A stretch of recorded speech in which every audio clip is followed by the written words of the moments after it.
요즘 우리 삶의 거의 모든 선택을 좌우하는 기준이 있죠. 바로 가성비라는 거요. 아, 가성비. 정말 빼놓을 수 없는 단어죠. 네.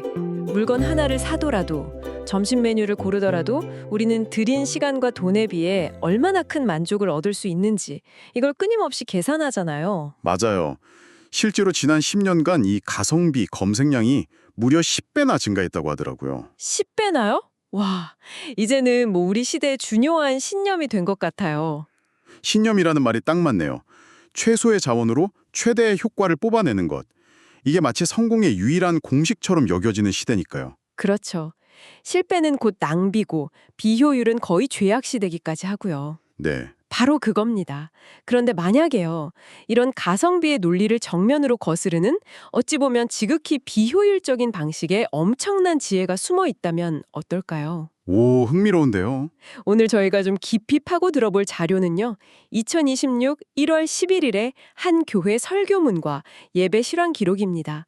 이 자료가 아주 유명한 이야기, 씨 뿌리는 사람의 비유를 통해서 우리가 상식이라고 믿었던 효율성의 개념을 완전히 뒤집어 놓습니다. 아, 그 비유요.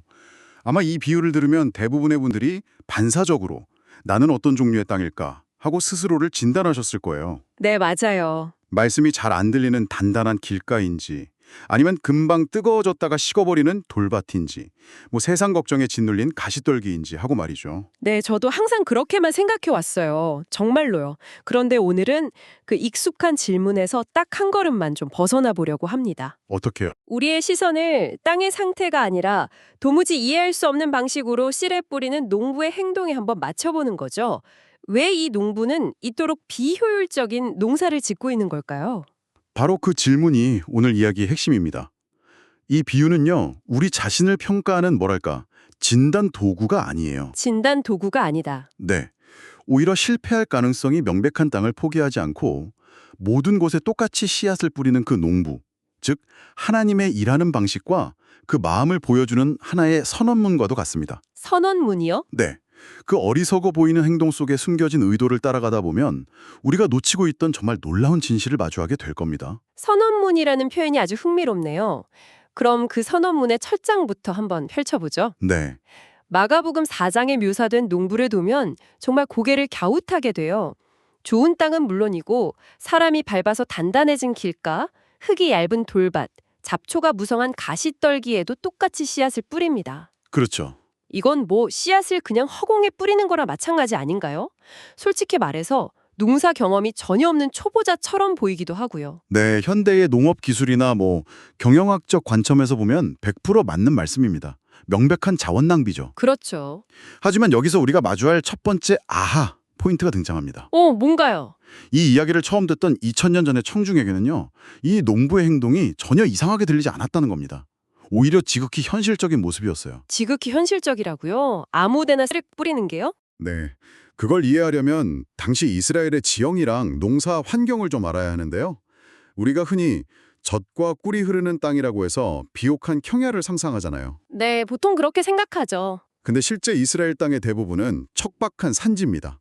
기름진 좋은 평야는 이미 가나안 원주민들이나 당시 지배자였던 로마가 다 차지하고 있었거든요. 아, 그렇군요. 그러니까 유다인들은 어쩔 수 없이 산비탈 같은 험한 곳을 개간해서 농사를 지어야만 했겠네요. 정확합니다.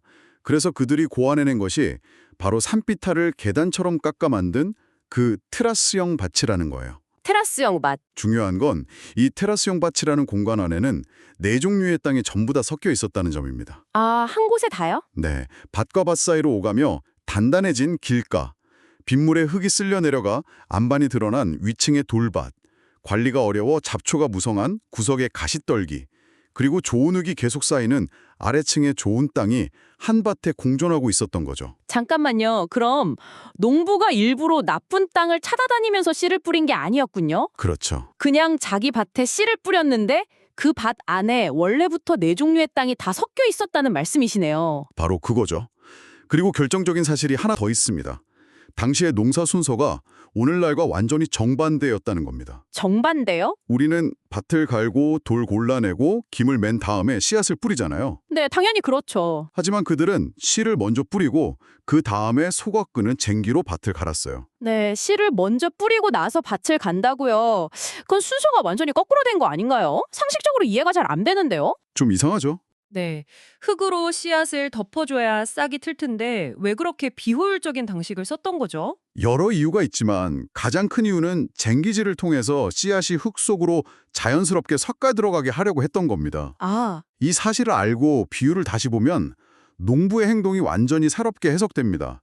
그는 땅의 상태를 보고 여긴 좋으니까 많이 뿌리고 저긴 나쁘니까 뿌리지 말아야지 이렇게 판단한 게 아니었어요. 그게 아니었다. 네, 그냥 자기 밭 전체에 씨를 뿌린 겁니다. 어차피 쟁기질로 모든 땅을 다 갈아엎을 작정이었으니까요. 와, 이건 정말 엄청난 관점의 전환인데요. 길가든 돌밭이든 상관없이 어차피 내가 이 땅을 전부 갈아엎어서 좋은 땅으로 만들겠다. 네, 바로 그거예요. 그런 농부의 강력한 의지가 담긴 행동이었군요. 우리는 계속 땅의 조건만 탓하고 있었는데 사실 이 이야기의 진짜 주인공은 농부의 의지랑 열심이었네요. 그렇습니다. 세상은 끊임없이 우리의 조건을 평가하고 등급을 매기죠. 너는 좋은 땅이니 투자할 가치가 있다. 너는 길가 같으니 가망이 없다. 이런 식으로요. 맞아요. 하지만 하나님은 그런 경영자의 관점으로 우리를 대하지 않으신다는 겁니다. 그분은 우리 상태를 어떻든 포기하지 않으세요. 오히려 가장 단단하고 가망없어 보이는 곳을 갈아엎기 위해 가장 힘차게 쟁기질을 시작하시는 그런 농부의 마음을 가지고 계신 거죠. 농부의 마음. 네, 설교문에서는 이 부분을 이렇게 표현합니다. 하나님의 열심은 우리 마음의 단단함보다 더 강합니다. 중요한 건 땅의 현재 상태가 아니라 그 땅을 향한 농부의 포기하지 않는 열심이라는 거죠. 하나님의 열심이 우리 마음의 단단함보다 강하다. 그 강력한 의지가 인상 깊네요. 어떤 땅이든 포기하지 않겠다는 그 마음 말이죠. 네, 근데 비유를 다시 생각해보면 그 땅들 중에서 유독 제 눈길을 끈 게 바로 돌밭이었습니다. 아, 돌같이요? 네, 다른 곳보다 싹이 곧 나왔다고 해서 처음에는 가장 희망적이라고 생각했는데 결과는 가장 먼저 타서 죽어버렸잖아요. 도대체 왜 그런 건가요? 아주 예리한 지적이십니다.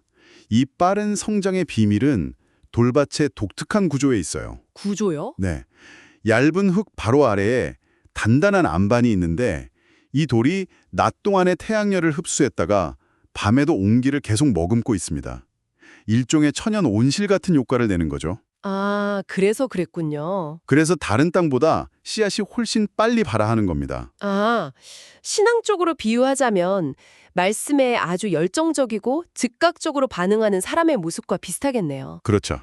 은혜 받았다면서 가장 뜨겁게 반응하고 주변 사람들에게도 좋은 영향력을 끼치는 것처럼 보이는 그런 모습이요. 요즘 말로 하면 인플루언서 같은 기질이랄까요? 정확한 비유입니다. 겉으로 보기엔 가장 믿음이 좋아 보이죠. 하지만 결정적인 문제가 있습니다. 그게 뭘까요? 단단한 안반에 막혀서 뿌리를 깊게 내릴 수가 없다는 겁니다. 결국 해가 뜨자 가장 먼저 타서 말라버리죠. 여기서 주목할 점은요. 이 해가 우리가 일상에서 겪는 평범한 어려움이 아니라는 거예요. 성경은 이것을 말씀 때문에 겪는 환난이나 박해라고 구체적으로 명시합니다. 말씀 때문에 겪는 환란이요? 그게 무슨 의미죠? 그냥 힘든 일이 아니라 말씀과 연관된 어려움이라는 건가요? 네, 예를 들면 세상의 방식과 가치관을 따르지 않고 말씀대로 정직하게 살려고 할 때 경제적 손해라든가 인간관계의 갈등 같은 것들을 의미합니다. 아, 여기서 정말 놀라운 아이러니가 발생하는데요. 태양은 본래 식물이 자라는데 필수적인 생명의 원천이잖아요. 그렇죠. 그런데 뿌리가 없으면 바로 그 생명의 원천이 오히려 식물을 죽이는 가장 치명적인 원인이 되어버리는 겁니다. 아, 마찬가지로 우리를 영적으로 더 성숙하게 만들기 위해 주어지는 시련이나 고난이 내면에 깊이 뿌리내린 믿음이 없으면 오히려 우리를 넘어지게 만드는 결정적인 요인이 될 수 있다는 거군요. 바로 그겁니다. 가장 뜨겁게 믿는 것처럼 보였던 사람이 가장 먼저 교회를 떠나는 모습을 보는 것과 같네요. 바로 그 순간 해가 가장 뜨겁게 내리쬐는 그 순간이 우리의 신앙이 겉으로 보이는 잎에 집중된 신앙인지 보이지 않는 뿌리에 기반한 신앙인지를 판가름하는 시험대가 되는 셈입니다. 결국 눈에 보이는 빠른 성장이나 남들에게 드러나는 열심보다 보이지 않는 곳에서 고독하게 깊이 뿌리내리는 시간이 훨씬 중요하다는 의미겠네요. 네, 맞습니다. 설교문에서도 신앙의 성숙도는 잎의 무성함이 아니라 뿌리의 깊이에 비례합니다라고 강조하더군요. 이 대목은 당신의 신앙생활이 지금 어디에 집중하고 있는지, 사람들에게 보여주기 위한 화려한 잎인지, 아니면 아무도 알아주지 않는 땅속의 뿌리인지 돌아보게 만드는 것 같습니다. 맞습니다. 새해를 시작하면서 많은 계획들을 세우지만 설교자는 가장 중요한 영적 과제는 바로 그 뿌리를 깊게 내리는 것이라고 말하고 있죠. 그렇게 뿌리를 깊이 내려서 시련을 견뎌내면 그 보상이랄까요? 결과가 주어지겠죠. 이 비유의 클라이맥스는 단연 마지막 부분입니다. 좋은 땅에서는 30배, 60배, 100배의 결실을 맺는다고 나오거든요. 네, 그렇죠. 솔직히 이 숫자들은 그냥 아주 많다는 걸 강조하기 위한 상징적인 표현처럼 들리거든요. 당시 농사를 짓던 사람들에게 이 숫자들이 실제로 어느 정도의 의미로 다가왔을까요? 이것이 바로 오늘 이야기의 두 번째 아하 포인트입니다. 오, 궁금하네요. 결론부터 말씀드리면 이 숫자들은 단순한 상징이 아니라 그들에게는 충격과 경이로움 그 자체였습니다. 충격과 경이로움이요. 네. 당시 척박한 이스라엘 토양과 농업 기술을 고려했을 때 씨앗 하나를 심어서 얻는 평균 수확량이 약 8배에서 10배 정도였습니다. 네. 고작 8배에서 10배요? 그럼 100개를 심으면 800개에서 1000개 정도 거두는 게 평균이었다는 거네요. 그렇습니다. 정말 대풍년이 들어도 15배를 넘기기 어려웠다고 해요. 아주 특별하게 비옥한 땅으로 유명했던 게네사렛 평야 같은 곳에서나 최대 40배를 거두었다는 기록이 드물게 있을 뿐입니다. 와, 잠깐만요. 그렇다면 30배라는 숫자부터가 이미 평생 한번 경험할까 말까 한 엄청난 대성공인 거네요. 맞습니다. 그런데 60배, 100배라니 이건 당시 사람들 귀에는 거의 판타지 소설처럼 들렸겠어요. 그런 일은 현실에서 절대 일어날 수 없어. 바로 그겁니다. 청중들은 이 숫자를 듣는 순간 아, 이건 인간의 노력을 뛰어넘는 영역이구나. 하나님의 개입 없이는 절대 불가능한 결과다라고 즉시 알아차렸을 겁니다. 기적이 상식이 되는 순간이네요. 네. 농부의 비효율적인 방식이 결국 인간의 상식을 초월하는 결과를 낳은 거죠. 이걸 다시 계산해 보니 정말 놀랍네요. 길가, 돌밭, 가시떨기 네 종류의 땅 중에 세 곳이 실패했으니 산술적으로는 씨앗의 75%가 실패하고 낭비된 셈이잖아요. 그렇죠. 또 남을 만큼 압도적인 결과를 만들어낸 거군요. 세상에서 가장 비효율적으로 보였던 농사법이 결국 최고의 가성비를 만들어낸 셈이네요. 정확합니다. 그리고 이 놀라운 역전의 원리가 우리의 삶에도 그대로 적용될 수 있습니다. 우리 삶에요? 네. 우리는 과거의 실패 하나하나에 매몰되기 쉽습니다. 그때 그 시도는 실패했어. 그 관계도 결국 상처로 끝났지 하면서 실패의 목록을 쌓아두죠. 네, 그쵸. 하지만 하나님은 단 한 번의 성공적인 결실을 통해 과거의 모든 실패와 손실을 단숨에 무의미하게 만들어버릴 수 있는 분이라는 믿음을 이 비유는 우리에게 주고 있습니다. 아, 실패의 경험에 절망하지 말고 하나님의 풍성함을 기대하라는 강력한 격려의 메시지인 거죠. 설교문의 표현을 빌리자면 하나님의 방법은 우리의 모든 실패와 손실을 상쇄하고도 남는 풍성함을 가져옵니다. 정말 그러네요. 오늘 우리는 씨 뿌리는 비유를 통해 우리의 시선을 땅이라는 조건에서 그 땅을 포기하지 않는 농부의 열심과 방식으로 옮겨보았습니다. 네, 비효율적이고 낭비처럼 보이는 그분의 방식이 사실은 우리의 상식을 뛰어넘는 가장 풍성한 결실로 이어진다는 점을 확인했네요. 그리고 한 가지 더 기억해야 할 중요한 점은요.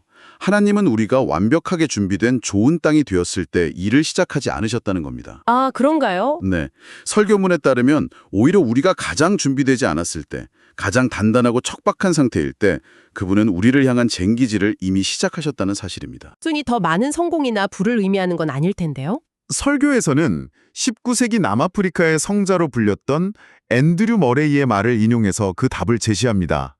그리스도 안에 있는 가장 큰 결실은 다른 어떤 것이 아니라 그리스도를 닮은 삶 그 자체이다. 아, 그리스도를 닮은 삶? 네, 결국 이 모든 씨 뿌리기와 쟁기질, 뿌리 내림과 햇볕을 견디는 고통스러운 과정 전체가 우리가 그분을 닮은 존재로 빚어지도록 이끄는 여정이라는 것이죠. 결국 최종 목표는 무엇을 더 많이 이루느냐, doing이 아니라 어떤 사람으로 변화되느냐, being의 문제라는 거군요. 그렇습니다. 자, 그럼 마지막으로 당신에게 질문을 하나 남기면서 오늘 이야기를 마무리할까 합니다. 네. 오늘 이야기의 핵심은 농부의 열심이 우리의 상태보다 더 강하고 위대하다는 것이었습니다. 이 사실을 당신이 진심으로 받아들인다면 혹시 이 부분만큼은 절대 변하지 않을 거야 라고 스스로 단정하며 농부의 쟁기질을 완강히 거부하고 있는 당신 삶의 단단한 영역은 어딘가요? 어쩌면 바로 그곳이 당신의 상상을 뛰어넘는 기적적인 100배의 열매가 시작될 미개척지일지도 모릅니다.